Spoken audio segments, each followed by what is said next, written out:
Биз мына жерге жеткенбиз.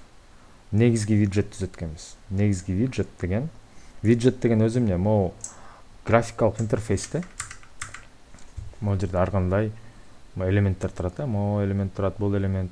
Виджет деген ошол могу элемент негизи ошол виджет деп аталат. Ар кандай виджеттер, мына кнопка виджет, моундай жайылма тизмек виджет бар. Бирок анын баары бир виджеттин үстүндө кондурулат. Бир виджеттин үстүнө куралат да. Ал негизги виджет. Central widget деп түзүшүбүз керек. Могу Qt деген бул ошо Qt дегенге тиешелүү нерсе. Ошондо central widget дедик. Анан Q widget деп койдук. Анан ага self могу программанын өзүн берип атабыз. Могу өзүн буга берип атабыз. Self аркылуу. Эми central widget биринчи виджет түздүк, анан кийин айтабыз self set деген орнот деген сөз. Central widget. Эми могу класста set central widget деген метод бар экен. Ошону азыр бияка берип атабыз. Бердик.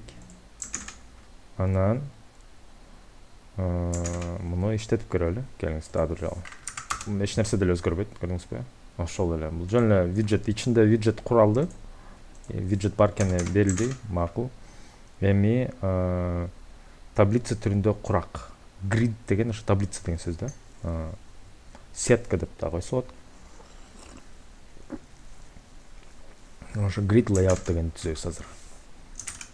Grid layout ошо тор түрүндө берилип атат. Q grid layout берилип атат. Анын ичине central widget. Мына central widget үстүнө сетка коюлат. Grid layout деген. Азыр сетканы бир аз дагы түшүндүрүп берем. Булак бирдик. Анан буга grid layout берип койдук. Жакшы.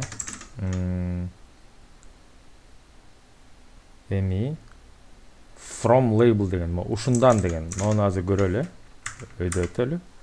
Ушундан деген бар. Могу ушу жазууну азыр чыгарабыз. Ушу интерфейсин көрсөтөбүз. From label. From деген жана кайсы бирдиктен деген. Ал label деген өзү жана жазуусу. Q label кен. Анан